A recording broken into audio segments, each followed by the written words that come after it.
Salut, bienvenue pour une nouvelle vidéo dans laquelle on va parler de séries parce que oui, ma chaîne est majoritairement booktube, c'est-à-dire que je parle majoritairement de livres que j'ai lus, que j'ai achetés, que j'ai aimé, que j'ai pas aimé, enfin tout un tas de livres sur cette chaîne.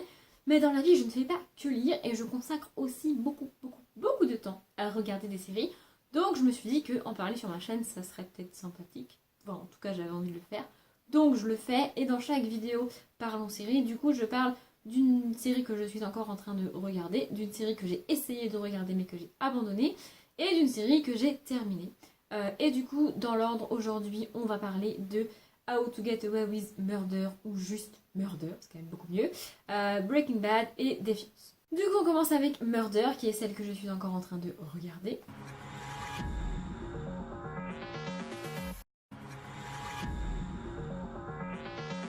C'est la troisième série créée par Shonda Rhimes après Grey's Anatomy et Scandale. Malheureusement, Scandale est terminé, mais Grey's Anatomy toujours pas. Et on espère qu'elle va aller jusqu'à la 20e saison. En tout cas, moi j'espère.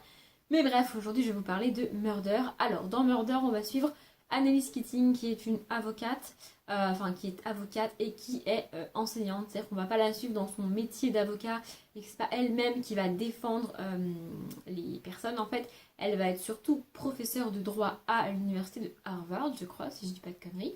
Et donc on va suivre un petit groupe d'élèves choisis parmi les centaines d'élèves qu'elle a et qui vont constituer son espèce de dream team à elle, en fait, perso, qui vont l'aider pour des vraies affaires, des vraies enquêtes et pour le coup pour défendre des vrais gens. Et donc ça c'est le pitch de départ. Et quand la série démarre, on a toute une histoire avec une jeune fille qui a disparu, qui était peut-être ou peut-être pas la maîtresse du mari d'Annalise Keating et qui donc a peut-être ou peut-être pas été tuée par son mari à elle. Enfin, on sait pas, c'est un gros bordel. Déjà, l'étape 1, ce serait de retrouver le corps de cette pauvre fille parce qu'on sait même pas où il est. Et l'étape 2, ce serait de comprendre si vraiment il l'a trompée, ce qui s'est passé. Voilà, ça c'est le pitch de départ. Et ensuite, et donc les étudiants que je vous ai cités au début, je vais pas citer tous leurs prénoms, déjà de 1 parce que je suis sûre que je vais en oublier un ou deux, et de 2 parce que vous les retendrez pas. Enfin, ce seraient des informations neutres et totalement inutiles. Donc, ils sont, je crois qu'il y a 3 filles, 3 garçons, un truc comme ça. Un truc comme ça. Bon, on va pas commencer à chipoter. Et donc, ils vont être mêlés à cette affaire-là et ils vont, au cours de la saison 1 et au cours de la série, c'est un peu le truc principal qui se passe dans la série, ils vont passer leur temps à faire des trucs illégaux, à savoir qu'ils font des trucs illégaux parce qu'ils sont quand même étudiants en droit, mais à avoir les moyens de s'en sortir et de le cacher parce qu'ils sont étudiants en droit. Et donc, on va suivre ça. C'est une série que j'aime beaucoup. Comme très souvent avec Shonda Rhimes, on a un personnage principal féminin fort, à savoir Annalise Keating. Et dans le groupe des étudiants, les filles ne se laissent pas marcher sur les pieds par les garçons. C'est-à-dire que les garçons ne sont pas plus importants, les filles ne sont pas plus importantes que les garçons non plus. On a vraiment une égalité et c'est cool. Voilà, parce que on a trop souvent, enfin, j'ai rien contre les séries féministes et j'en regarde aussi, mais dans les séries féministes, on a généralement plein de personnages féminins forts, ce qui est très cool. Mais du coup, on n'a pas une égalité parce que les hommes sont un peu bouffés par les personnages féminins forts. Et là, c'est pas le cas. Et du coup, c'est très cool. Donc, si vous avez jamais regardé cette série, regardez cette série parce qu'elle est vraiment bien. Pour la deuxième série, ne me frappez pas. Je sais que c'est une série extrêmement populaire, mais moi, je l'ai abandonnée. C'est Breaking Bad.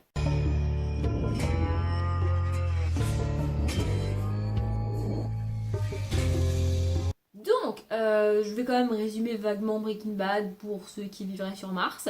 On est sur un professeur de chimie qui, au début de la série, apprend qu'il a un cancer incurable. Je crois que c'est un cancer des poumons, mais je suis même plus sûre.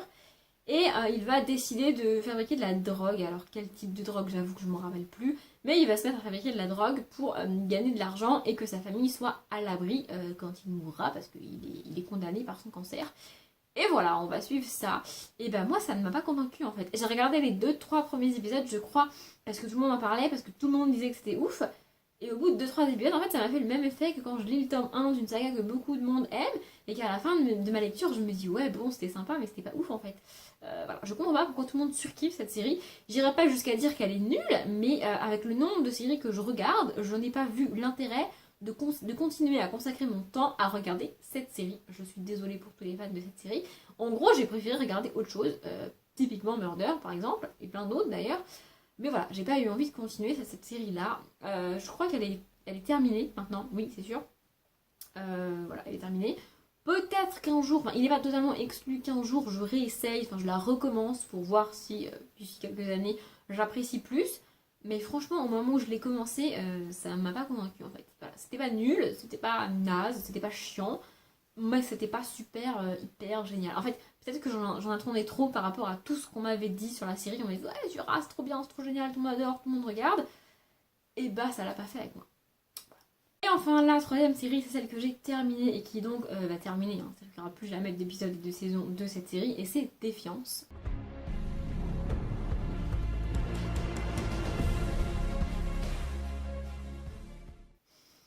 Alors, Défiance est un petit peu un ovni dans ma bibliothèque de séries, si vous voulez, parce que c'est une série de science-fiction et que je n'aime pas la science-fiction. D'ailleurs, à plusieurs reprises, j'ai hésité à l'abandonner parce que ça ne m'emballait pas plus que ça. Mais finalement, j'ai été au bout. Je pense que quand j'ai appris que la saison que j'étais en train de regarder était la dernière, je me suis dit, bon, bah, autant la finir. Mais sinon, je l'aurais abandonnée.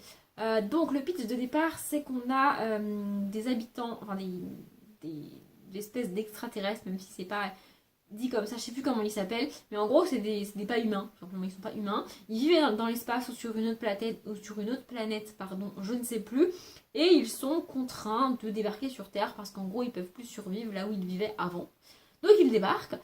Ils espèrent, enfin, les humains les voient y débarquer. On espère au début que ça se passe bien, que ça se passe dans des bonnes conditions, qu'on discute et tout.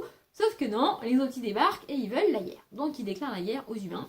Et à partir de là, on va être dans Défiance. Donc en fait, Défiance, c'est la ville qui va être bâtie. Je crois qu'elle est en plein milieu du désert. Et en fait, c'est une ville qui... c'est un peu le sens de la guerre, si vous voulez. C'est là où ils vont se battre et où ils vont débarquer, essayer de discuter, puis faire la guerre. Et donc, on a plusieurs espèces d'extraterrestres, enfin de non-humains, qui vivent dans cette ville. Et des humains qui vivent dans cette ville. Et donc voilà, on va suivre leur histoire. Je me rappelle plus. Je sais qu'on a deux personnages principaux, un mec qui est humain et une jeune fille qui n'est pas humaine, mais je sais plus comment ils s'appellent. Et donc voilà, on va suivre leur histoire. En fait, je pense que ce qui m'a permis de continuer, c'est que de un, on n'est pas dans l'espace, on n'est pas dans les vaisseaux spatiaux, les trucs, les machins, parce que les voyages dans le temps, ça c'est des trucs qui m'intéressent pas en fait, ça me plaît pas.